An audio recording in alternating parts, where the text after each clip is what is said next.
지금 중앙아시아 전역이 한국행 러시로 발칵 뒤집혔습니다. 2024년 기준 국내 체류 중앙아시아인 47만 명. 거대한 숫자 속에 묻혀 잊혀질 뻔했던 한 소녀의 사연이 전 세계를 눈물바다로 만들고 있습니다. 저는 알마티의 빈민이었고 한국의 이방인이었으며 마침내 녹슨 쇳덩이 하나의 의지에 낯선 땅을 밟은 그녀가 100년 전 잃어버린 가문의 영광을 되찾기까지 역사 속에 파묻혀 있던 영웅의 이름이 대한민국에서 다시 부활하는 감동적인 순간, 지금 시작합니다. 저는 박서윤입니다. 지금은 한국인이라는 당당한 신분으로 제 이름을 건 농장의 대표로 살아가고 있지만 불과 몇 년 전까지만 해도 저는 카자흐스탄 알마티의 낡은 시장 바닥에서 시든 채소를 팔며 하루하루를 연명하던 고려인 4세 박예카테리나였습니다.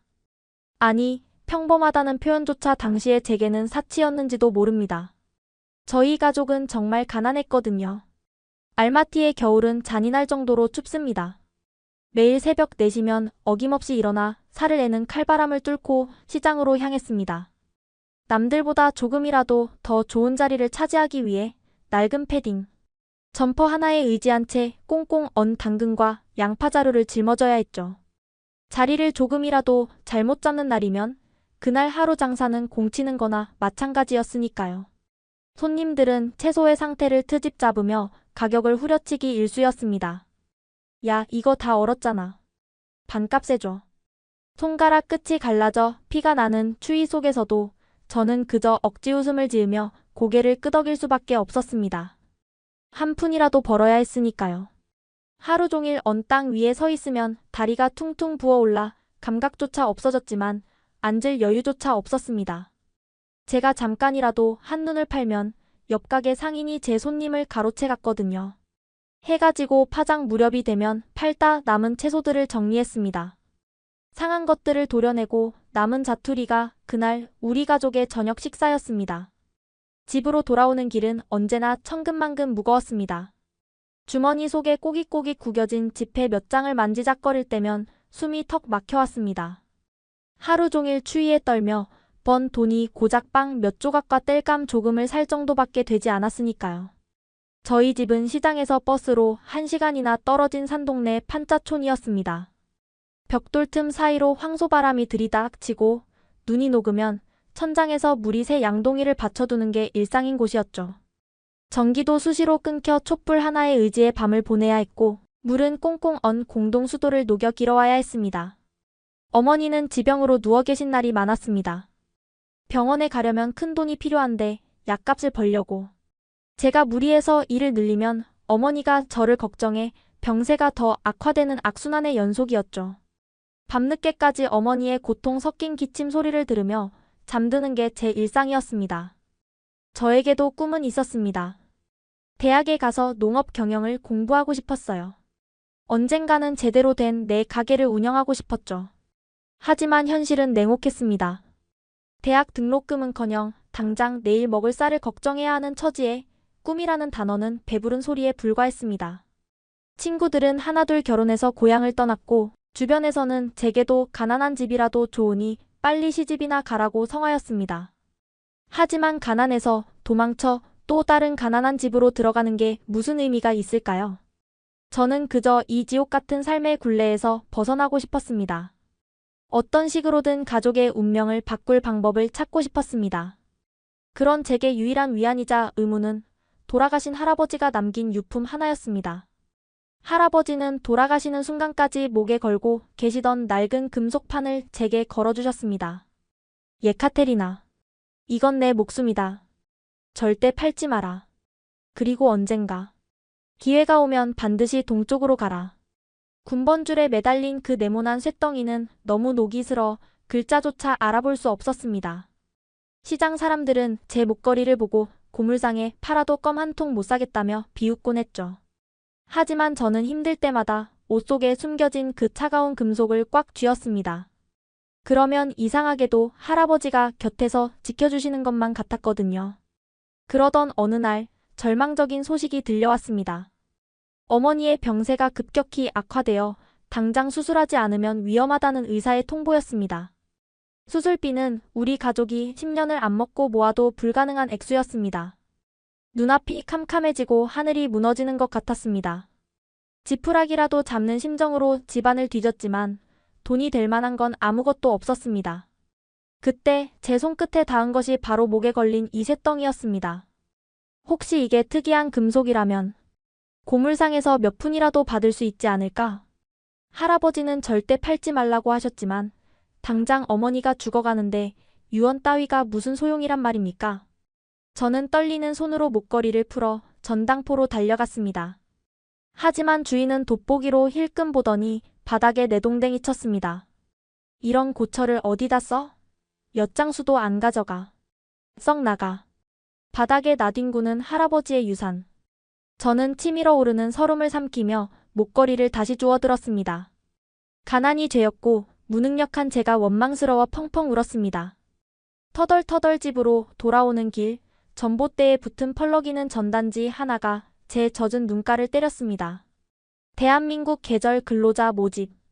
숙식 제공 월 200만 원 보장. 한국. 할아버지가 말씀하시던 동쪽. 그리고 K-팝 드라마 속에서만 보던 그 화려한 나라. 월 200만 원이면 여기서 1년 꼬박 일해야 버는 돈이었습니다.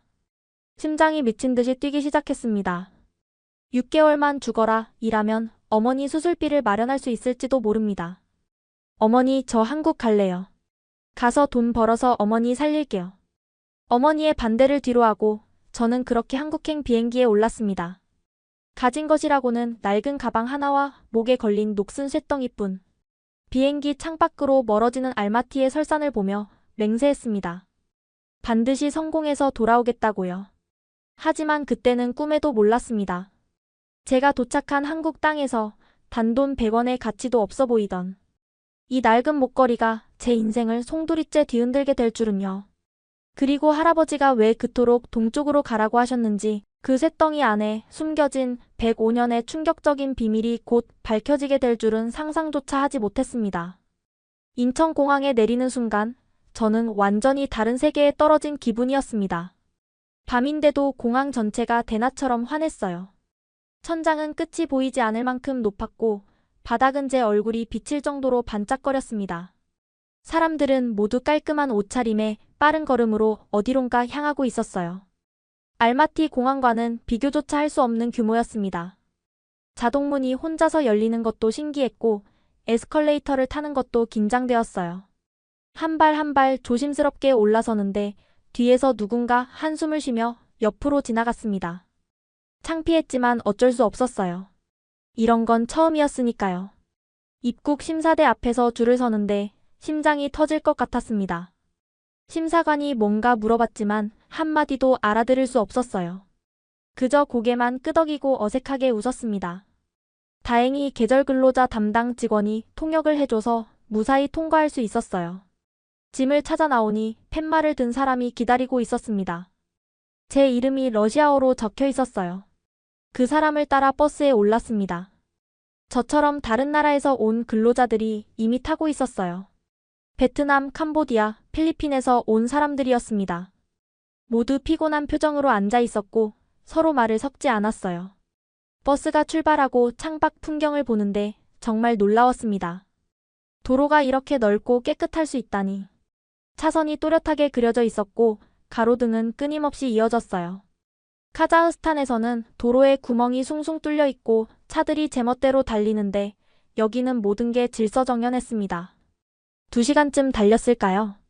버스는 충청북도의 한 시골 마을로 들어섰고 곧 농장 앞에 멈춰 섰습니다. 새벽이라 주변이 잘 보이지 않았지만 비닐하우스들이 줄지어 있는 게 어렴풋이 보였어요. 차에서 내리자마자 험상궂은 표정의 남자가 우리를 노려보고 있었습니다. 빠릿빠릿하게 안 움직여? 놀러 왔어? 무슨 말인지 정확히는 몰랐지만 화가 난 건 분명했어요. 농장주였습니다. 50대 중반쯤 되어 보이는 인상이 사나운 남자였어요. 첫인상부터 무서웠습니다.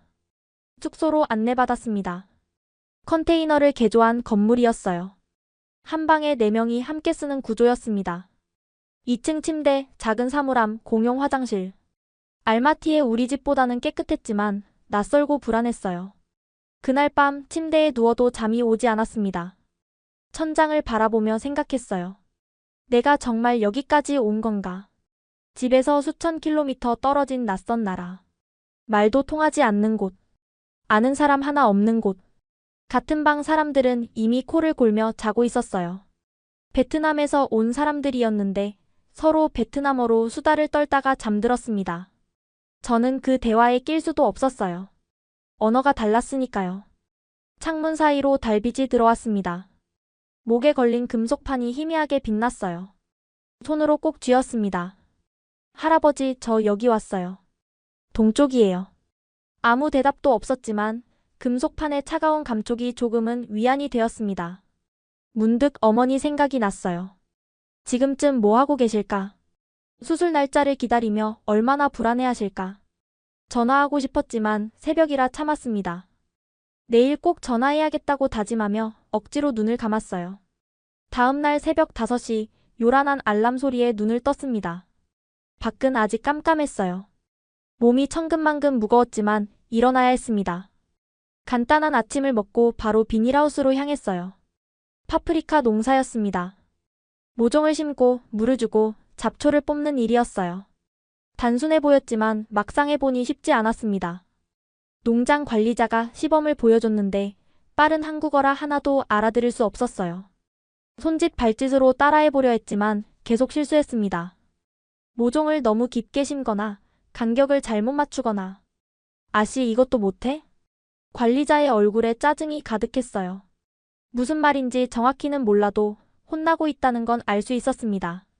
얼굴이 화끈거렸지만 그저 고개를 숙일 수밖에 없었어요. 옆에서 일하던 베트남 아주머니가 안쓰럽다는 듯 저를 쳐다봤습니다. 하지만 말을 걸지는 않았어요. 서로 말이 통하지 않으니까요. 오전 내내 허리를 굽히고 모종을 심었습니다. 1시간쯤 지나자 허리가 끊어질 것 같았어요. 손에는 흙이 잔뜩 묻었고 무릎은 땅에 닿아 시큰거렸습니다. 알마티 시장에서 하루 종일 서 있던 것과는 다른 종류의 고통이었어요. 점심시간이 되어서야 겨우 쉴 수 있었습니다. 식당에서 밥을 받아 구석자리에 앉았어요. 다른 근로자들은 각자 자기 나라 사람들끼리 모여 앉았습니다. 베트남 사람들은 베트남어로, 캄보디아 사람들은 캄보디아어로 수다를 떨었어요. 저는 혼자였습니다. 이 농장의 고려인은 저 하나뿐이었거든요. 러시아어를 할 줄 아는 사람도 없었고 카자흐어는 더더욱 없었어요. 식판을 앞에 두고 밥을 먹는데 갑자기 눈물이 핑 돌았습니다. 참았어요. 여기서 울면 안 됐습니다. 울어봤자 아무도 위로해주지 않을 테니까요. 반찬 중에 빨간 채소가 있었는데 한 입 베어 물었다가 입안이 불타는 줄 알았어요. 김치라는 거였습니다. 너무 매워서 물을 벌컥벌컥 마셨어요. 옆 테이블에서 누군가 킥킥 웃는 소리가 들렸습니다. 창피했지만 어쩔 수 없었어요. 이 나라 음식에 익숙하지 않았으니까요. 알마티에서 먹던 플로프가 그리웠습니다. 어머니가 해주시던 따뜻한 수프가 생각났어요. 오후에도 일은 계속되었습니다.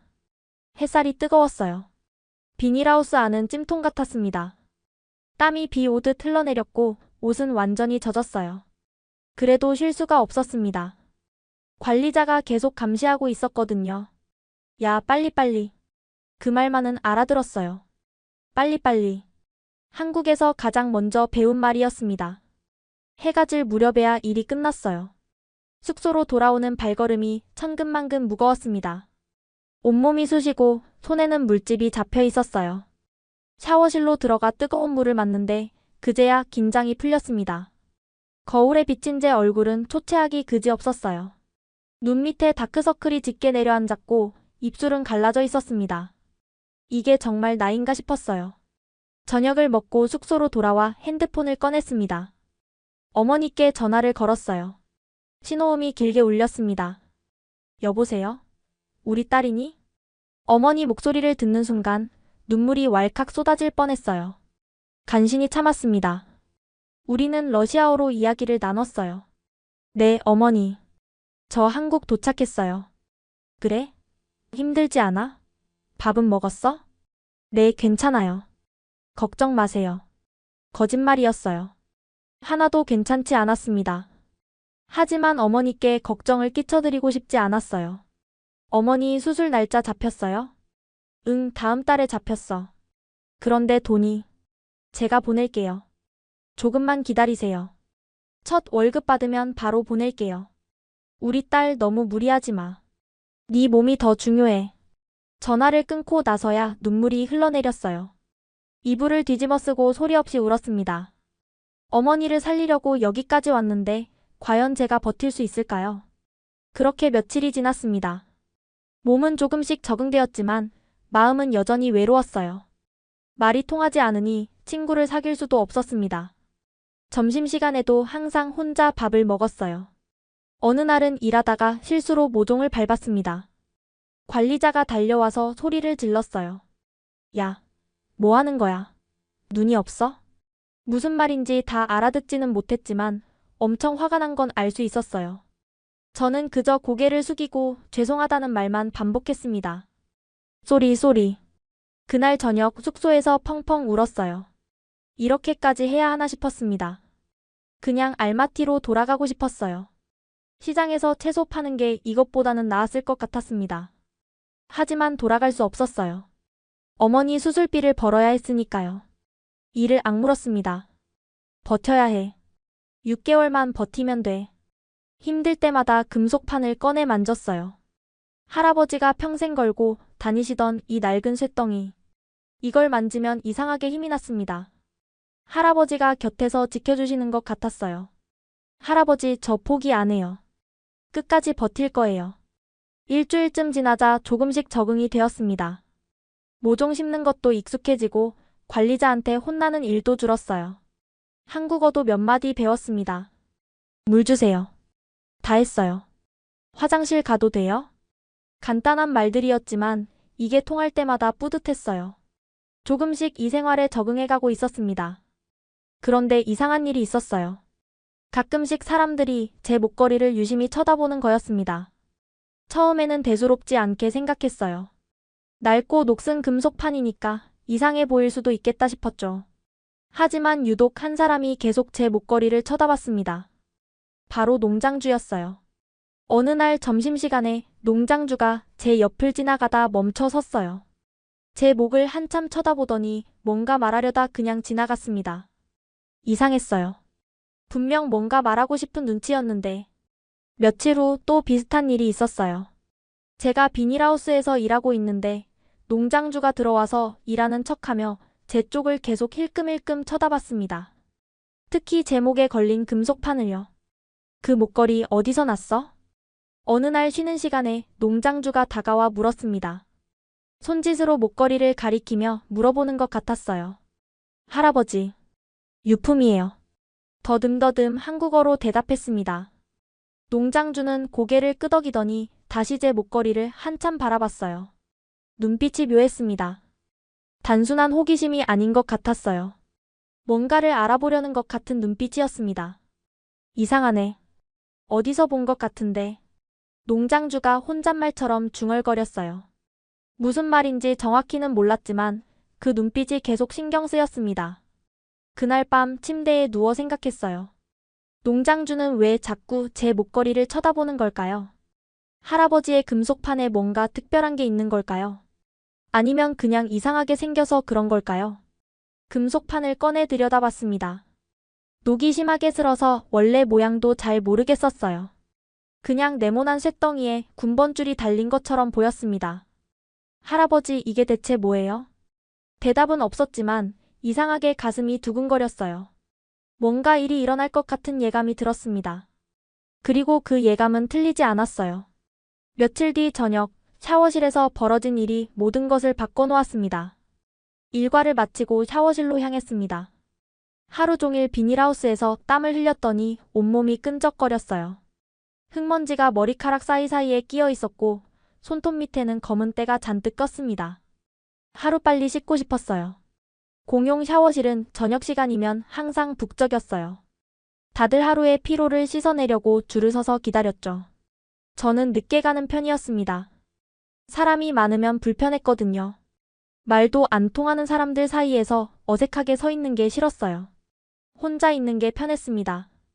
그날도 대부분의 사람들이 씻고 난 뒤에 샤워실에 들어갔습니다. 밤 9시가 넘은 시간이었어요. 텅 빈 샤워실에 물소리만 울렸습니다. 뜨거운 물이 쏟아지는 게 그렇게 좋을 수가 없었어요. 알마티에서는 따뜻한 물로 샤워하는 게 사치였거든요. 공동수도에서 찬물을 길어다 대야에 받아서 씻어야 했습니다. 겨울에는 그 물마저 얼어서 얼음을 깨고 녹여야 했죠. 하지만 여기서는 수도꼭지만 틀면 뜨거운 물이 콸콸 쏟아졌어요. 이것 하나만으로도 한국에 온 보람이 있다고 느꼈습니다. 목에 걸린 금속판도 함께 물을 맞았어요. 평소에는 잘 안 벗었습니다. 할아버지가 항상 목에 걸고 계셨던 것처럼 저도 그렇게 하고 싶었거든요. 목욕할 때도 잘 때도 항상 걸고 있었어요. 이게 없으면 불안했습니다. 뜨거운 물줄기 아래 서서 눈을 감았어요. 오늘 하루도 무사히 지나갔다는 안도감이 밀려왔습니다. 내일도 모레도 이렇게 버티면 되겠지. 6개월만 버티면 어머니 수술비를 마련할 수 있어. 그런데 그날따라 유난히 금속판이 신경 쓰였어요. 농장주가 이상하다고 했던 말이 자꾸 떠올랐습니다. 어디서 본 것 같은데. 그 말이 머릿속을 맴돌았어요. 대체 뭘 본 것 같다는 걸까요? 무심코 금속판을 손에 쥐었습니다. 뜨거운 물에 달궈져서 따뜻했어요. 엄지손가락으로 표면을 문질러 봤습니다. 그러자 이상한 일이 일어났어요. 뭔가 손끝에 걸리는 느낌이 들었습니다. 울퉁불퉁한 게 느껴졌어요. 녹 때문에 표면이 거친 건 알았지만 이건 좀 달랐습니다. 뭔가 규칙적인 패턴 같은 게 있었어요. 뭐지? 눈을 떠서 금속판을 자세히 들여다봤습니다. 뜨거운 물에 녹이 불어서 일부가 떨어져 나가고 있었어요. 손톱으로 살살 긁으니까 녹슨 부분이 우수수 떨어졌습니다. 그 밑에서 뭔가 반짝이는 게 드러났어요. 심장이 쿵 내려앉았습니다. 뭔가 있었어요. 녹 밑에 뭔가가 숨겨져 있었습니다. 더 열심히 문질렀어요. 샤워는 잊어버리고 금속판에만 집중했습니다. 뜨거운 물을 계속 맞으며 녹을 벗겨냈어요. 손톱이 아팠지만 멈출 수가 없었습니다. 녹이 점점 더 벗겨졌어요. 금속판 표면에 뭔가가 새겨져 있었습니다. 글자 같은 것들이요. 세상에. 손이 떨렸어요. 심장이 미친 듯이 뛰었습니다. 샤워를 멈추고 밝은 곳으로 가서 자세히 들여다봤어요. 희미하지만 분명히 글자였습니다. 한글 같기도 하고 한자 같기도 했어요. 그리고 숫자들도 있었습니다. 비읍 악이요. 첫 번째 글자가 보였어요. 한글 공부를 조금 했던 게 떠올랐습니다. 비읍 악이요. 이건 박이었어요. 제 성이기도 했죠. 그 옆에 다른 글자들도 있었습니다. 더 문질러 봤어요. 녹이 더 벗겨지면서 글자가 선명해졌습니다. 치읓 아이응이우. 창호. 박창호. 온몸에 소름이 돋았어요. 이건 이름이었습니다. 사람 이름. 박창호. 그 밑에는 숫자들이 있었어요. 무슨 번호 같았습니다. 그리고 옆쪽에는 다른 글자들도 새겨져 있었는데 너무 녹이 슬어서 아직 다 보이지 않았어요. 가슴이 마구 뛰었습니다. 할아버지의 금속판에 이름이 새겨져 있었다니. 그동안 녹에 가려서 보이지 않았던 거였어요. 박창호. 이게 누구야? 혼잣말이 나왔습니다. 혹시 증조 할아버지 이름일까요? 할아버지가 영웅이라고 했던 그분? 타월을 두르고 숙소로 뛰어갔어요. 머리도 제대로 안 말린 채로요. 같은 방 사람들이 이상하다는 듯 쳐다봤지만 신경 쓸 겨를이 없었습니다. 침대에 앉아 손전등을 켰어요. 불빛에 금속판을 비춰보니 글자가 더 선명하게 보였습니다. 휴대폰 메모장을 열고 보이는 대로 적어봤어요. 박창호.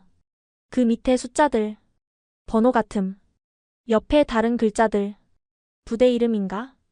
손이 떨려서 글씨가 삐뚤빠뚤했습니다. 하지만 확실했어요. 이건 그냥 녹슨 쇳덩이가 아니었습니다. 뭔가 중요한 거였어요. 제가 말씀하시던 동쪽이 바로 여기였구나.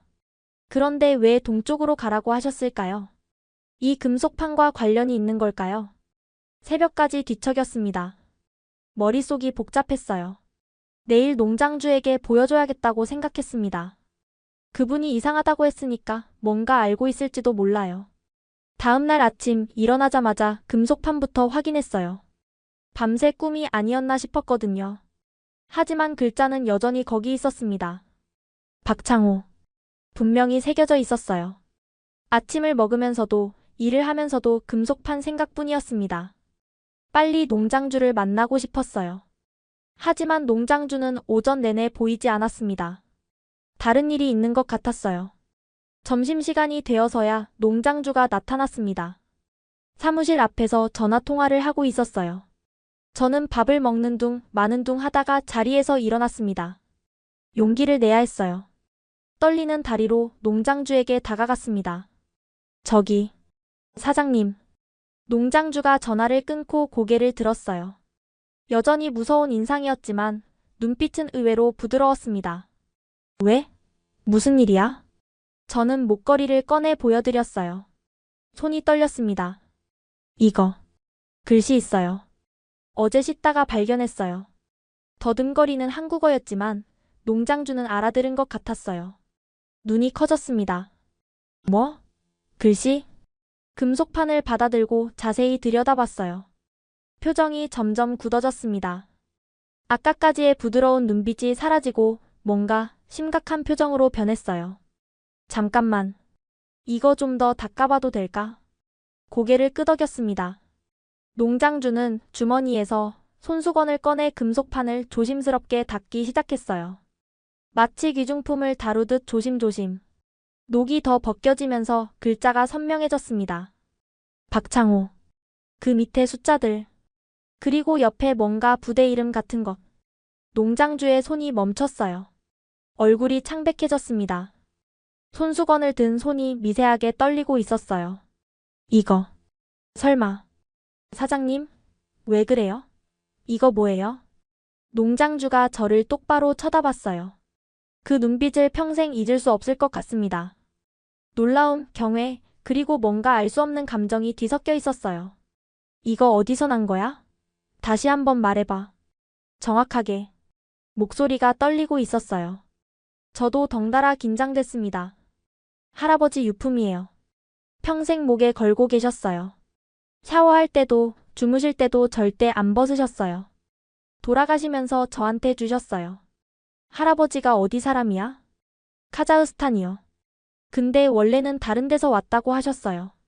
다른데? 어디? 잘 몰라요. 그냥 동쪽에서 왔다고만 하셨어요. 동쪽으로 가라고도 하셨고요. 농장주의 눈이 더 커졌어요. 손에 들린 금속판을 다시 내려다봤습니다. 나랑 잠깐 얘기 좀 하자. 사무실로 와. 농장주가 금속판을 들고 사무실로 향했어요. 저는 불안한 마음으로 뒤따라갔습니다. 심장이 쿵쾅쿵쾅 뛰었어요. 무슨 일이 벌어지고 있는 건지 전혀 알 수 없었습니다. 사무실 문이 닫히고 농장주가 책상 서랍에서 돋보기를 꺼냈어요. 금속판을 책상 위에 올려놓고 자세히 살펴보기 시작했습니다. 창밖으로 햇살이 쏟아지고 있었어요. 먼지가 빛 속에서 반짝거렸습니다. 시간이 멈춘 것 같았어요. 한참을 들여다보던 농장주가 깊은 한숨을 내쉬었습니다. 돋보기를 내려놓고 저를 바라봤어요. 농장주의 다음 말이 제 심장을 멈추게 했습니다. 이거. 독립군 인식표 아니야? 독립군 인식표. 그 말을 듣는 순간 머릿속이 하얘졌어요. 독립군이 뭔지는 알았습니다. 한국 역사를 조금은 공부했거든요. 일본에 맞서 싸웠던 사람들. 하지만 그게 저랑 무슨 상관이 있다는 건가요? 사장님, 그게 무슨 말이에요? 독립군이요? 농장주가 자리에 앉으며 말했습니다. 일제강점기 때 독립군 병사들이 차고 다니던 인식표야. 요즘으로 치면 군번줄 같은 거지. 이름, 소속부대, 번호가 새겨져 있어. 그런데 왜 이게 할아버지한테 있는 거예요? 그러니까 그게 문제지. 농장주가 다시 금속판을 들어 올렸어요. 여기 봐. 박창호. 이게 이름이야. 그리고 이 옆에 있는 건 부대 표시 같은데. 내가 정확히는 모르겠어. 박창호요? 그게 누구예요? 그건 나도 몰라. 근데 네 할아버지가 이걸 갖고 있었다면 아마 네 조상 중에 독립군이 있었던 거 아닐까? 가슴이 쿵쾅거렸어요. 조상 중에 독립군이라니. 믿기 어려운 말이었습니다. 어떻게 알아요? 사장님이 독립군 인식표를 본 적 있어요? 농장주가 잠시 뜸을 들이더니 말했어요. 우리 할아버지가 독립운동 연구하시던 분이셨어. 어릴 때 할아버지 서재에서 이런 거 비슷한 걸 본 적 있어. 사진으로. 진짜요? 그래. 물론 실물은 처음 보지만 이 형태, 이 새긴 방식. 거의 확실해. 머리가 복잡해졌어요. 할아버지가 왜 이런 걸 갖고 계셨던 걸까요? 그리고 왜 평생 아무 말도 안 하셨던 걸까요? 사장님, 그럼 이제 어떻게 해요? 농장주가 핸드폰을 꺼냈어요. 국가보훈부에 조회해봐야지. 만약 이 박창호라는 사람이 정말 독립군이었다면 기록이 있을 거야. 국가보훈부요? 독립운동가들을 기록하고 관리하는 정부 기관이야. 거기 조회하면 이 사람이 누군지 알 수 있어. 농장주가 전화번호를 검색하기 시작했어요. 저는 그저 멍하니 서 있을 수밖에 없었습니다. 근데 서윤 씨. 네? 혹시 네 증조할아버지 이름이 박창호야? 그 질문에 저는 얼어붙었어요. 증조할아버지. 할아버지의 아버지. 저는 그분에 대해 아는 게 거의 없었습니다. 할아버지도 거의 말씀을 안 하셨거든요. 잘 몰라요. 할아버지가 아버지 얘기를 거의 안 하셨어요. 그냥 영웅이었다고만 하셨어요. 영웅? 네. 아버지는 영웅이었다. 하지만 아무도 기억 안 한다. 그렇게만 말씀하셨어요. 농장주의 표정이 묘하게 변했어요. 아무도 기억 안 한다. 한참 동안 침묵이 흘렀습니다. 농장주가 천천히 말했어요. 만약 이게 진짜라면 대단한 일이야. 100년도 더 지나서 후손이 나타난 거니까. 100년이요? 독립군이 활동했던 게 1920년대야. 지금이 몇 년이야? 100년도 넘었지. 100년. 그 긴 세월 동안 이 금속판이 우리 가족에게 전해져 온 거였어요. 증조할아버지에서 할아버지로, 그리고 할아버지에서 저에게로. 내일 보훈부에 연락해 볼게. 일단 오늘은 돌아가서 쉬어. 농장주가 금속판을 돌려줬어요. 저는 떨리는 손으로 받아들었습니다. 숙소로 돌아오는 길 다리에 힘이 풀렸어요. 할아버지의 마지막 말씀이 떠올랐습니다. 동쪽으로 가라. 동쪽. 항구. 할아버지가 말씀하시던 동쪽이 바로 여기였구나. 할아버지는 알고 계셨던 걸까요? 이 금속판의 비밀을. 그래서 저한테 동쪽으로 가라고 하셨던 걸까요? 그날 밤 잠을 이룰 수가 없었어요. 증조 할아버지에 대해 생각했습니다. 이름도 얼굴도 모르는 분. 하지만 할아버지가 영웅이라고 했던 분. 혹시 정말로 독립군이셨던 걸까요? 일본에 맞서 싸웠던 용감한 병사셨던 걸까요? 새벽이 되도록 금속판을 들여다봤어요. 박창호. 그 이름이 자꾸 눈에 밟혔습니다. 증조 할아버지. 당신은 누구셨어요? 일주일이 지났습니다. 농장 일을 하면서도 보훈부 연락만 기다렸어요. 농장주가 조회를 요청했다고 했거든요. 그리고 드디어 그날이 왔습니다. 점심시간에 농장주가 저를 불렀어요. 표정이 심상치 않았습니다. 서윤 씨, 보훈부에서 연락 왔어. 심장이 멎는 것 같았어요. 뭐래요? 기록이 있대. 네? 박창호. 봉오동 전투 참전자. 기록이 있대. 다리에 힘이 풀렸어요. 그 자리에서 주저앉을 뻔했습니다. 봉오동 전투요? 그게 뭐예요? 농장주가 제 팔을 잡아줬어요. 우리나라 독립군이 일본군을 크게 이긴 전투야. 독립운동 역사에서 가장 중요한 전투 중 하나지. 눈물이 났어요. 왜 우는지도 모르겠는데 그냥 눈물이 흘러내렸습니다. 근데 문제가 있어. 문제요? 기록에는 전사 추정으로 되어 있대. 시신이 발견되지 않았다고. 전사 추정이요? 그럼 돌아가셨다는 거예요? 아니, 그게 아니야. 시신이 없으니까 추정인 거지. 실제로는 살아계셨던 거잖아. 네 할아버지가 있으니까.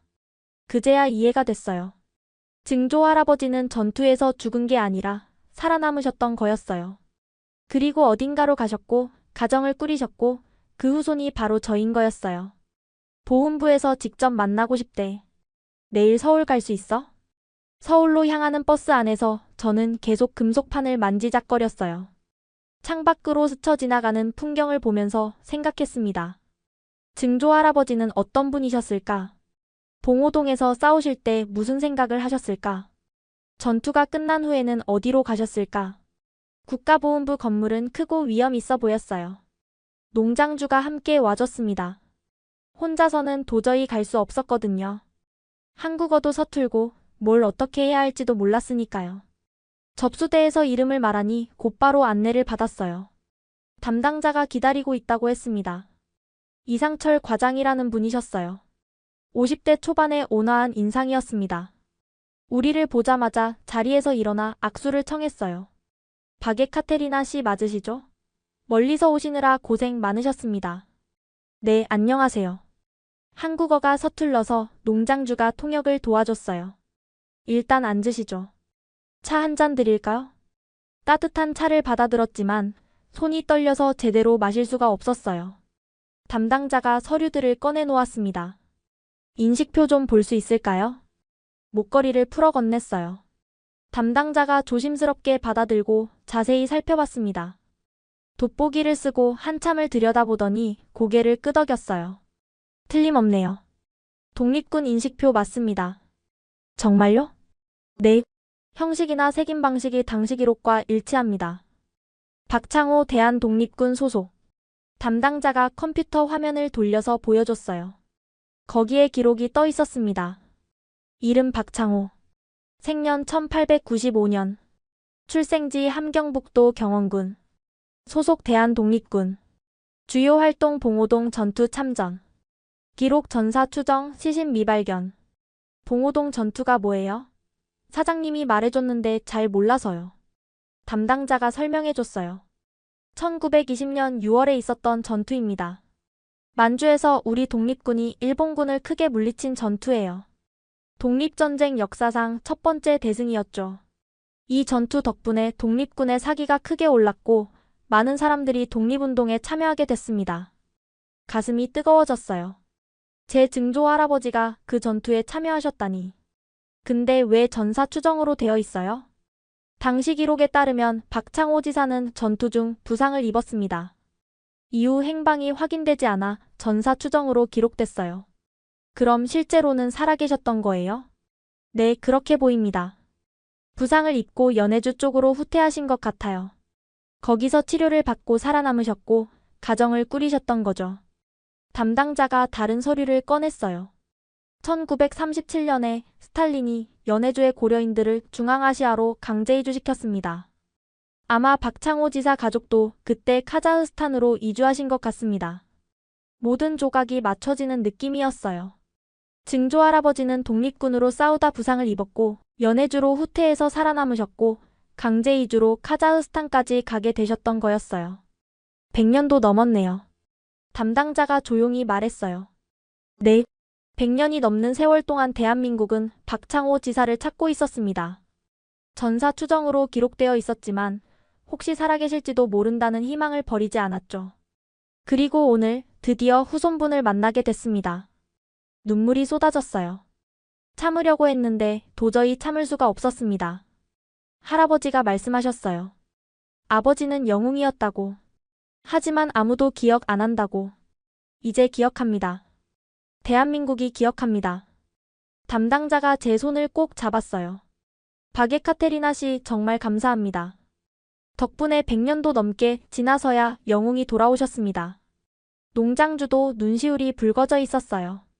사장님, 나도 이런 건 처음이야. 진짜 대단한 일이다. 담당자가 서류를 정리하며 말했어요. 박창호 지사님께 건국 훈장 추서가 가능합니다. 그리고 바게카테리나 씨는 독립유공자 후손으로서 특별귀화 자격이 있습니다. 특별귀화요? 네. 일반 귀화보다 절차가 간소화됩니다. 독립유공자 후손에 대한 예우 차원에서요. 믿을 수 없었어요. 그 녹슨 금속판 하나가 이렇게 많은 것을 바꿔놓다니.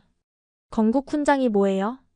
나라를 위해 공을 세운 분들께 드리는 훈장입니다. 박창호 지사님께서는 독립운동에 참여하셨으니 당연히 받으셔야 할 훈장이죠. 가슴이 벅차올랐어요. 할아버지가 그토록 말씀하시던 영웅. 아무도 기억하지 않는다고 슬퍼하셨던 그 영웅이 이제 조국으로부터 인정받게 되는 거였어요. 감사합니다. 정말 감사합니다. 그 말밖에 할 수가 없었어요. 담당자가 미소를 지었어요. 저희가 감사하죠. 100년도 넘게 찾던 분을 드디어 찾았으니까요. 축하드립니다. 증조 할아버지께서 드디어 조국으로 돌아오셨습니다. 보훈부를 나오는 발걸음이 구름 위를 걷는 것 같았어요. 농장으로 돌아가는 버스 안에서 농장주가 말했습니다. 이제 네 인생이 바뀔 거야. 아직도 믿기지 않아요. 꿈 같아요. 꿈 아니야. 현실이야. 넌 이제 그냥 외국인 노동자가 아니라 독립군 영웅의 후손이야. 그 말이 가슴에 깊이 새겨졌어요.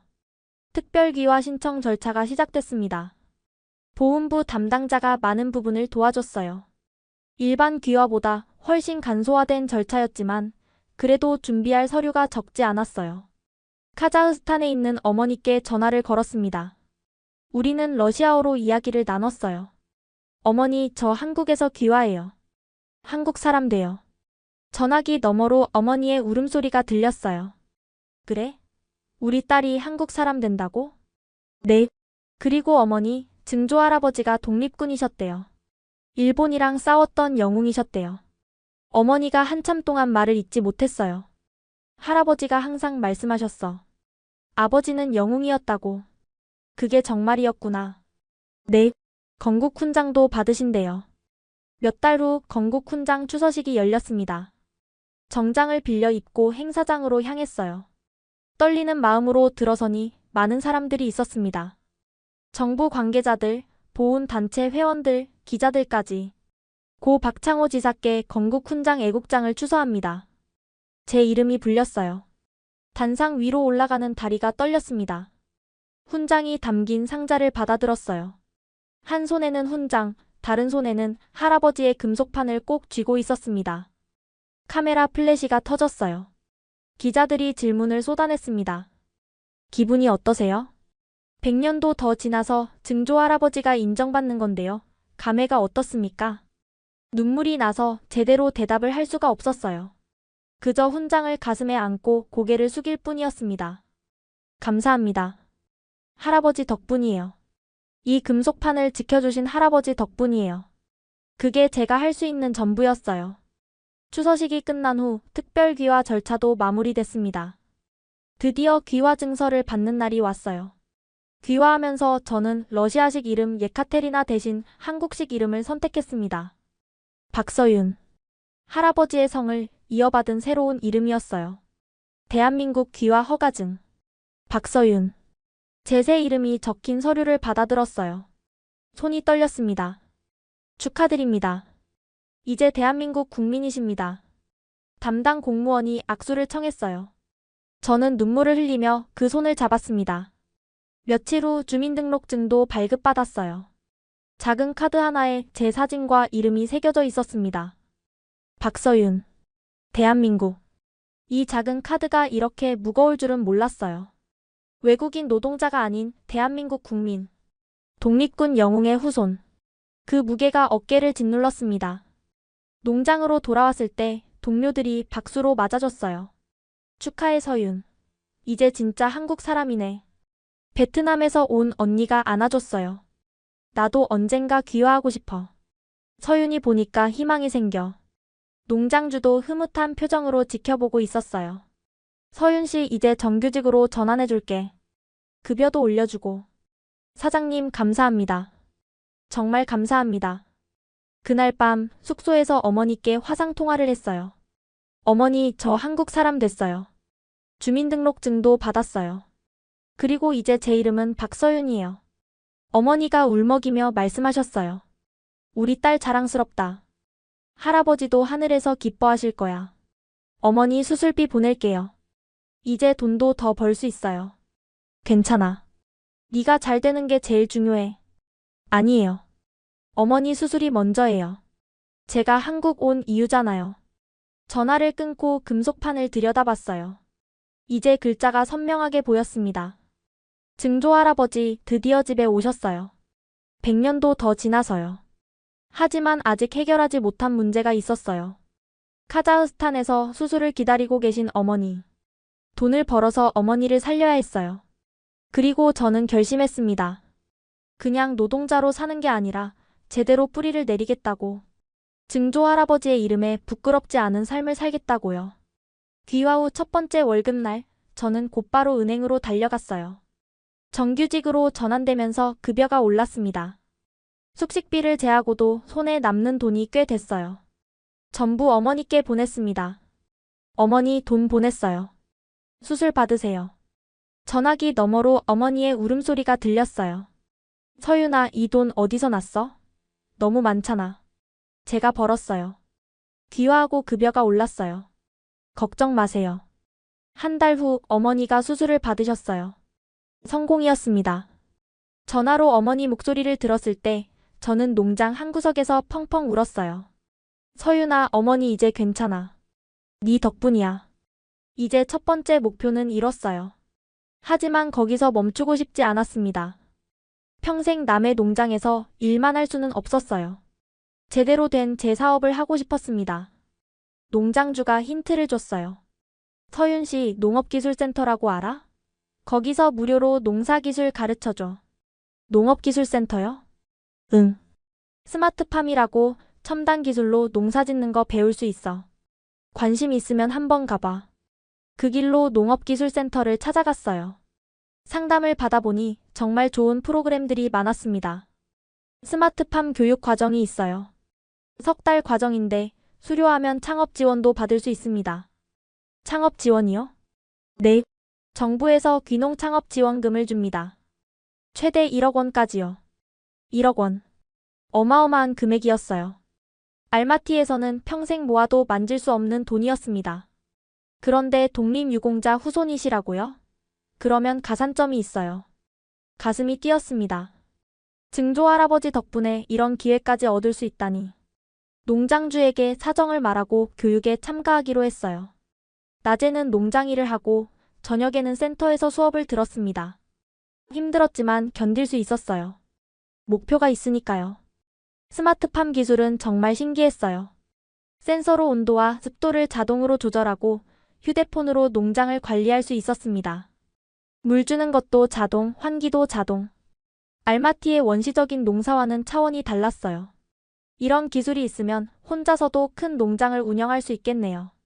강사가 웃으며 말했어요. 그게 스마트팜의 장점이죠. 적은 인력으로 고효율 농업이 가능합니다. 석 달 교육 과정을 수료했어요. 수료증을 받는 날, 저는 다음 단계를 준비했습니다. 귀농 창업 지원 프로그램에 신청했어요. 사업계획서를 작성해야 했는데 이게 정말 어려웠습니다. 한국어로 긴 글을 쓰는 게 아직 서툴렀거든요. 농업기술센터 선생님들이 많이 도와주셨어요. 밤늦게까지 함께 계획서를 다듬었습니다. 파프리카 재배로 하면 좋겠어요. 시장성도 좋고 서윤 씨가 농장에서 경험도 있으니까. 네, 파프리카로 할게요. 면접 날이 왔어요. 심사위원들 앞에서 제 계획을 발표해야 했습니다. 떨리는 목소리로 설명을 시작했어요. 저는 카자흐스탄에서 온 박서윤입니다. 독립유공자 박창호 지사의 증손녀입니다. 심사위원들의 표정이 달라졌어요. 증조 할아버지는 나라를 위해 싸우셨습니다. 저도 이 땅에서 뿌리를 내리고 싶습니다. 농업으로 제 인생을 바꾸고 저처럼 어려운 사람들에게 기회를 주고 싶습니다. 진심을 담아 말했어요. 심사위원 중 한 분이 고개를 끄덕였습니다. 일주일 후 결과가 나왔어요. 박서윤 씨 축하드립니다. 창업지원 대상자로 선정되셨습니다. 지원금 약 1억 원 규모입니다. 전화를 받는 순간 손이 떨려서 핸드폰을 놓칠 뻔했어요. 1억 원. 제 손으로 농장을 세울 수 있는 돈이었습니다. 농지를 알아보기 시작했어요. 농장주가 도움을 줬습니다. 같은 충청북도 내에 괜찮은 땅이 나왔어요. 여기 어때? 3,000평 정도 되는데 임대료도 나쁘지 않아. 직접 가서 봤어요. 넓은 들판에 햇살이 쏟아지고 있었습니다. 여기에 제 비닐하우스가 서는 거구나. 가슴이 벅차올랐어요. 여기로 할게요. 계약서에 도장을 찍는 손이 떨렸어요. 이제 진짜 시작이었습니다. 비닐하우스 건설이 시작됐어요. 매일 현장에 나가서 공사를 지켜봤습니다. 골조가 올라가고 비닐이 씌워지고 스마트팜 시스템이 설치되는 과정을 하나하나 눈에 담았어요. 2달 후 드디어 완성됐습니다. 6동의 비닐하우스. 제 이름을 건 농장이었어요. 농장 입구에 작은 간판을 달았습니다. 서윤 스마트팜. 그 간판을 올려다보면서 눈물이 났어요. 알마티 시장에서 시든 채소를 팔던 제가 이제 제 농장을 갖게 된 거였습니다. 사무실 벽에 증조 할아버지의 금속판을 걸어뒀어요. 액자에 넣어서 소중하게 보관했습니다. 증조 할아버지 지켜봐 주세요. 열심히 할게요. 첫 파프리카 모종을 심는 날 손이 떨렸어요. 조심스럽게 흙을 파고 모종을 넣었습니다. 물을 주고 센서를 확인하고 온도를 체크했어요. 농업기술센터에서 배운 대로 하나하나 점검했습니다. 잘 자라줘. 제발. 매일 새벽에 일어나서 비닐하우스를 돌았어요. 모종들이 조금씩 자라는 걸 보면서 희망이 생겼습니다. 하지만 순탄하지만은 않았어요. 한 달쯤 지났을 때 문제가 생겼습니다. 잎이 왜 이래? 파프리카 잎에 반점이 생기기 시작한 거예요. 병충해였습니다. 가슴이 철렁 내려앉았어요. 이대로 두면 모든 작물이 죽을 수도 있었습니다. 급하게 농업기술센터에 연락했어요. 전문가가 와서 진단을 해줬습니다. 진딧물이네요. 빨리 조치해야 해요. 밤새도록 작물을 살폈어요. 농약을 치고 감염된 잎을 제거하고 환기를 시키고 일주일 동안 거의 잠을 못 잤습니다. 다행히 위기를 넘겼어요. 병충해가 더 퍼지지 않았고 파프리카들은 다시 건강하게 자라기 시작했습니다. 휴, 살았다. 그 일을 겪으면서 배운 게 많았어요. 농사는 그냥 되는 게 아니었습니다. 매 순간 주의를 기울이고 문제가 생기면 빠르게 대처해야 했어요. 석 달이 지나자 파프리카가 열리기 시작했어요. 빨간색, 노란색, 주황색. 알록달록한 파프리카들이 주렁주렁 매달렸습니다. 처음 수확하는 날, 저는 비닐하우스 안에서 한참을 서 있었어요. 진짜 열렸다. 내가 키운 파프리카다. 첫 수확물을 농업기술센터에 가져가서 품질 검사를 받았어요. 결과를 기다리는 동안 조마조마했습니다. 박서윤 씨 1등급입니다. 정말 잘 키우셨네요. 기뻐서 펄쩍 뛸 뻔했어요. 1등급이라니. 제가 키운 파프리카가 최고 등급을 받은 거였습니다. 판매를 시작했어요. 지역 농협을 통해 마트에 납품하고 온라인 판매도 시작했습니다. 처음에는 주문이 많지 않았어요. 하지만 입소문이 퍼지면서 점점 늘어났습니다. 서윤 스마트팜 파프리카 진짜 맛있다더라. 어디서 사? 첫 달 매출은 800만 원이었어요. 많은 돈은 아니었지만 시작이었습니다. 두 번째 달에는 1,200만 원, 세 번째 달에는 1,500만 원으로 올랐습니다. 1년이 지나자 월 매출이 꾸준히 1,500만 원을 넘겼어요. 지출을 빼고도 순수익이 상당했습니다. 알마티에서 1년 내내 일해도 못 벌 돈을 한 달 만에 버는 거였어요. 어머니께 매달 돈을 보냈습니다. 어머니 수술 후 회복도 잘 되셨어요. 서윤아, 이제 돈 그만 보내. 너 먹고 살아야지. 괜찮아요, 어머니. 저 이제 많이 벌어요. 2년 차가 되자 사업을 확장하기로 했어요. 비닐하우스를 3동 더 늘렸습니다. 혼자서는 감당이 안 돼서 직원도 뽑았어요. 처음 고용한 직원은 베트남에서 온 언니였어요. 예전에 같은 농장에서 일했던 분이었습니다. 서윤, 나 좀 써줘. 너 잘 되는 거 보니까 나도 힘이 나. 언니, 당연하죠. 같이 해요. 직원이 늘어나면서 일이 훨씬 수월해졌어요. 저는 관리와 판매에 집중하고 직원들이 재배를 담당했습니다. 매출도 계속 올랐어요. 2년 차 말에는 월 3천만 원을 넘겼습니다. 연매출로 따지면 3억 원이 넘는 거였어요. 신문에서 연락이 왔어요. 독립유공자 후손이 스마트팜으로 성공했다는 소식을 들었는데 인터뷰 해주실 수 있나요? 기사가 나갔어요. 제목이 인상적이었습니다. 100년도 더 지나 돌아온 독립군 후손 스마트팜 대표되다. 기사가 퍼지면서 주문이 폭발적으로 늘었어요. 전국에서 연락이 왔습니다. 백화점에서도 납품 제의가 들어왔어요. 3년 차 연매출이 5억 원을 돌파했습니다. 5억 원. 알마티 시장에서 채소 팔던 제가 연매출 5억 원의 농장 대표가 된 거였어요. 믿기지 않았습니다. 직원도 10명으로 늘었어요. 비닐하우스도 12동이 됐습니다. 작은 시작이 이렇게 커질 줄은 몰랐어요. 사무실 벽에 걸린 금속판을 바라봤습니다. 증조 할아버지, 저 해냈어요. 할아버지 덕분이에요. 연매출 5억 원. 그 숫자가 실감이 나지 않았어요. 알마티에서 채소 팔 때는 하루 벌어 하루 먹고 살았습니다. 한 달 수입이 우리 돈으로 30만 원도 안 됐어요. 그런 제가 이제 5억 원어치를 파는 농장 대표가 됐습니다. 기자들이 찾아왔어요. 방송에서도 연락이 왔습니다. 박서윤 씨 성공 비결이 뭔가요? 비결이요? 그냥 열심히 했어요. 포기하지 않았어요. 솔직한 대답이었어요. 특별한 비결 같은 건 없었습니다. 그냥 매일매일 최선을 다했을 뿐이에요. 인터뷰를 할 때마다 금속판 이야기를 빼놓지 않았어요. 이 녹슨 금속판이 제 인생을 바꿨어요. 할아버지의 유품이었는데 독립군 인식표였거든요. 이게 없었으면 저는 아직도 알마티 시장에서 채소 팔고 있었을 거예요. 기사가 나갈 때마다 주문이 늘었어요. 사람들이 제 스토리에 공감해주는 것 같았습니다. 독립군 후손이 키운 파프리카라니 사연이 감동적이네요. 응원합니다. 앞으로도 잘 되세요. 온라인 리뷰에 따뜻한 댓글들이 달렸어요. 읽을 때마다 힘이 났습니다. 사업이 커지면서 걱정도 생겼어요. 이 많은 직원들을 책임져야 했거든요. 매출이 떨어지면 월급을 못 줄 수도 있었습니다. 잠을 설치는 밤이 많았어요. 사무실에 남아서 장부를 들여다보고 시장 동향을 분석하고 새로운 판로를 개척했습니다. 서윤 씨 너무 무리하지 마세요. 직원들이 걱정했지만 쉴 수가 없었어요. 멈추면 무너질 것 같았거든요. 그러던 어느 날 새벽에 비닐하우스를 돌다가 갑자기 눈물이 났어요. 왜 우는지도 모르겠는데 그냥 눈물이 멈추지 않았습니다. 금속판을 꺼내 들고 중얼거렸어요. 할아버지, 저 힘들어요.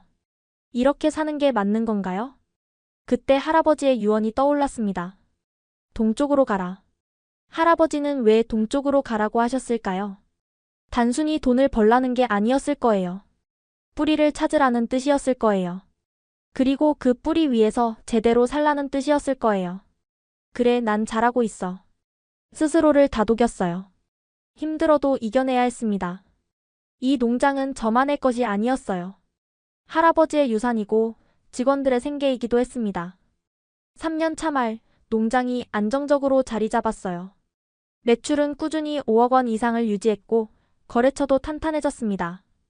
그때쯤 한 행사에 초청받았어요. 다문화 가정 성공 사례 발표회였습니다. 많은 사람들 앞에서 제 이야기를 해달라는 거였어요. 떨리는 마음으로 무대에 섰습니다. 청중석에는 저처럼 외국에서 온 사람들이 많았어요. 그들의 눈빛에서 희망을 읽을 수 있었습니다. 저는 카자흐스탄 알마티에서 왔습니다. 몇 년 전까지만 해도 시장에서 채소를 팔았어요. 제 이야기를 시작했어요. 가난했던 어린 시절, 할아버지의 유품, 한국행, 금속판의 비밀, 귀화, 창업, 그리고 지금까지. 이 모든 건 할아버지 덕분이에요. 그리고 기회를 준 한국 덕분이에요. 발표를 마치자 박수가 터져나왔어요. 몇몇 사람들은 눈물을 흘리고 있었습니다.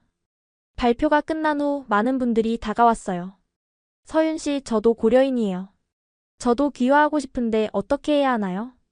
저는 베트남에서 왔는데 창업하고 싶어요. 조언 좀 해주세요. 그들의 손을 잡으며 생각했어요. 저만 잘 살면 되는 게 아니구나. 저처럼 어려운 사람들에게 기회를 나눠줘야겠구나. 그날 밤 결심했습니다. 받은 만큼 돌려주자고요. 그 후로 저는 고용할 때 일부러 고려인 후손을 찾았어요. 카자흐스탄, 우즈베키스탄, 러시아에서 온 고려인 청년들이 한국에 많이 와 있었거든요. 대부분 저처럼 계절 근로자로 왔다가 힘들게 지내고 있었습니다. 서윤 씨, 일자리 있으면 소개 좀 해주세요. 다문화 센터를 통해 연락이 오면 면접을 봤어요. 특별한 기술이 없어도 괜찮았습니다. 저도 처음에는 아무것도 몰랐으니까요. 10명 직원 중 7명이 고려인이 됐어요. 카자흐스탄에서 온 청년 3명, 우즈베키스탄에서 온 청년 3명, 러시아에서 온 청년 1명. 서윤 언니, 여기 오니까 살 것 같아요. 20살 나탈리아가 말했어요. 우즈베키스탄 타슈켄트에서 온 친구였습니다. 힘들면 말해. 내가 다 겪어봤으니까 도와줄 수 있어. 직원들에게 농사기술뿐만 아니라 한국어도 가르쳤어요. 저도 처음에 말이 안 통해서 고생했거든요. 점심시간에 간단한 한국어 수업을 했습니다. 귀화 상담도 해줬어요. 서류 준비하는 법, 면접 보는 법, 필요한 절차 같은 걸 알려줬습니다. 언니, 저도 귀화할 수 있을까요? 할 수 있어. 내가 도와줄게. 나탈리아가 귀화 신청을 했어요. 제가 추천서도 써주고 필요한 서류 준비도 도와줬습니다. 6개월 후 나탈리아도 한국 국적을 받았어요. 언니, 저 한국 사람 됐어요. 나탈리아가 주민등록증을 들고 펄쩍펄쩍 뛰었어요. 보는 제가 더 기뻤습니다. 다문화센터에서 정기적으로 봉사도 했어요. 새로운 외국인 근로자들에게 한국 생활 적응법을 알려줬습니다. 처음에는 다 힘들어요. 하지만 포기하지 마세요. 저도 해냈으니까 여러분도 할 수 있어요. 제 이야기를 들으면 다들 눈빛이 달라졌어요. 희망을 보는 것 같았습니다. 고려인 청년들을 위한 네트워크도 만들었어요. 온라인 커뮤니티를 개설해서 정보를 공유했습니다. 귀화 서류 어디서 떼요? 한국어 시험 어떻게 준비해요? 취업 정보 공유해주세요. 매일 수십 개의 질문이 올라왔어요. 제가 아는 한 다 답변해줬습니다. 어느 날 한 청년이 찾아왔어요. 카자흐스탄 알마티에서 온 24살 청년이었습니다. 서윤 언니, 저 알마티에서 왔어요. 언니 고향이 알마티라면서요? 응, 맞아. 바자르 근처에서 살았어. 저도요. 저 거기서 학교 다녔어요. 반가웠어요. 같은 동네 출신을 만나다니. 그 청년 세르게이는 제 농장에서 일하게 됐습니다. 어머니 한국 초청도 준비했어요. 어머니는 수술 후 건강이 많이 좋아지셨지만 아직 카자흐스탄에 계셨거든요. 이제 모셔올 때가 됐어요. 어머니 한국 오세요. 제가 모실게요. 정말? 내가 거기 가도 돼? 그럼요. 제가 집도 준비해뒀어요. 비자 신청을 하고 초청 서류를 준비했어요. 몇 달 후 드디어 어머니가 한국에 오셨습니다. 인천공항에서 어머니를 기다리는데 심장이 터질 것 같았어요. 게이트에서 어머니가 나오시는 순간 달려가서 안겼습니다. 어머니, 서윤아. 둘 다 펑펑 울었어요. 공항에서 한참을 그렇게 안고 있었습니다. 어머니를 농장으로 모셨어요. 비닐하우스를 보여드리고 사무실을 구경시켜드리고 직원들을 소개해드렸습니다. 우리 딸이 이렇게 큰일을 했구나. 어머니가 눈물을 흘리시며 말씀하셨어요. 할아버지가 얼마나 기뻐하실까. 네 덕분에 우리 가족이 다시 살았어. 사무실 벽에 걸린 금속판을 보시더니 한참을 바라보셨어요. 이게 그거구나. 할아버지가 평생 걸고 다니시던 거. 네, 어머니. 이게 우리 가족을 여기까지 이끌어줬어요. 어느 광복절 아침 저는 특별한 곳을 찾았어요. 국립서울현충원. 독립유공자들이 잠들어 계신 곳이었습니다. 증조할아버지 박창호 지사의 위패도 이곳에 모셔져 있었어요. 어머니와 함께 묘역으로 향했어요. 손에는 꽃다발과 편지가 들려 있었습니다. 위패 앞에 섰을 때 다리가 떨렸어요. 박창호. 대한독립군. 건국훈장 애국장. 위패에 새겨진 글자들을 읽으며 눈물이 흘렀어요. 100년도 더 전에 조국을 위해 싸우셨던 분. 전사한 줄 알았지만 살아남아 후손을 남기셨던 분. 그 후손인 제가 지금 여기 서 있는 거였습니다. 꽃을 바치고 무릎을 꿇었어요. 품에서 편지를 꺼냈습니다. 증조 할아버지께 편지를 읽어드릴게요. 떨리는 목소리로 읽기 시작했어요. 증조 할아버지 안녕하세요. 저는 증손녀 박서윤이에요. 카자흐스탄에서 태어났지만 이제는 한국 사람이에요. 할아버지가 남기신 금속판 덕분에 저는 여기까지 왔어요. 그 녹슨 쇳덩이가 이렇게 큰 기적을 만들어낼 줄은 몰랐어요. 증조 할아버지는 나라를 위해 싸우셨어요. 봉오동에서 일본군과 맞서 싸우셨어요. 그리고 부상을 입고도 살아남으셨어요. 가정을 꾸리시고 후손을 남기셨어요. 그 후손이 바로 저예요. 100년도 더 지나서야 조국이 증조 할아버지를 찾았어요. 늦어서 죄송해요. 하지만 이제라도 찾아와서 다행이에요. 저는 이제 이 땅에서 뿌리를 내리고 있어요. 농장도 세우고 직원들도 고용하고 저처럼 어려운 사람들을 돕고 있어요. 증조 할아버지의 이름에 부끄럽지 않게 살려고 노력하고 있어요. 할아버지가 말씀하셨어요. 동쪽으로 가라고. 이제야 그 말씀의 의미를 알겠어요. 증조 할아버지가 돌아가고 싶었던 곳. 우리 가족의 뿌리가 있는 곳. 그곳이 바로 여기였어요. 증조 할아버지 이제 편히 쉬세요. 후손들이 잘 살고 있어요. 증조 할아버지의 피가 헛되지 않았어요. 사랑해요, 증조 할아버지. 편지를 다 읽고 금속판을 꺼냈어요. 할아버지가 평생 지키셨던 이 유품. 저는 이걸 국가보훈부에 기증하기로 했습니다. 박물관에 전시되어 더 많은 사람들이 증조 할아버지의 이야기를 알 수 있도록요. 어머니가 옆에서 흐느끼셨어요. 저도 눈물이 멈추지 않았습니다. 한참을 위패 앞에 앉아 있었어요. 바람이 불어왔습니다. 마치 증조 할아버지가 대답하시는 것 같았어요. 잘했다. 고맙다. 그런 말씀을 하시는 것 같았어요. 류역을 나서며 하늘을 올려다봤어요. 파란 하늘에 구름이 두둥실 떠 있었습니다. 증조 할아버지, 할아버지 지켜봐 주세요. 저 열심히 살게요. 집으로 돌아오는 길 어머니가 제 손을 꼭 잡으셨어요. 서윤아 고맙다. 네 덕분에 우리 가족이 다시 하나가 됐어. 어머니 저야말로 감사해요. 저를 낳아주셔서. 할아버지 유품을 지켜주셔서. 그날 저녁 농장으로 돌아왔어요. 사무실 벽에 걸려있던 금속판 자리가 비어 있었습니다. 이제 그 자리에는 건국 훈장 사진을 걸어뒀어요. 창밖으로 비닐하우스들이 보였어요. 제가 일군 농장. 제가 뿌리내린 땅. 녹슨 쇳덩이 하나가 이 모든 걸 만들어냈어요. 단돈 100원의 가치도 없어 보이던 그 금속판이 연매출 5억 원의 기적을 만들었어요. 하지만 진짜 기적은 돈이 아니었어요. 잊혀진 영웅이 조국의 품으로 돌아온 것. 흩어진 가족이 다시 하나가 된 것. 가난한 시장 상인이 당당한 농장 대표가 된 것. 그게 진짜 기적이었습니다. 증조 할아버지, 할아버지 감사합니다. 덕분에 저는 다시 태어났어요. 지금까지 박서윤 씨의 사연 어떠셨나요? 녹슨 군번줄 하나가 4대에 걸친 가족의 운명을 바꿨습니다. 카자흐스탄 시장에서 채소를 팔던 26살 소녀가 독립군 영웅의 후손으로 인정받고 연매출 5억 원의 농장 대표가 되기까지 대한민국은 영웅을 잊지 않습니다. 100년이 넘게 지나도 찾아내고 기억하고 예우합니다. 아직도 조국의 품으로 돌아오지 못한 독립군 영웅들이 많습니다. 그분들의 이야기를 널리 알리기 위해 이 영상을 공유해주세요. 구독과 좋아요는 더 좋은 사연을 발굴하는 데 큰 힘이 됩니다. 독립군 영웅들을 기리기 위해 아래 댓글로 독립군 만세 남겨주세요. 감사합니다.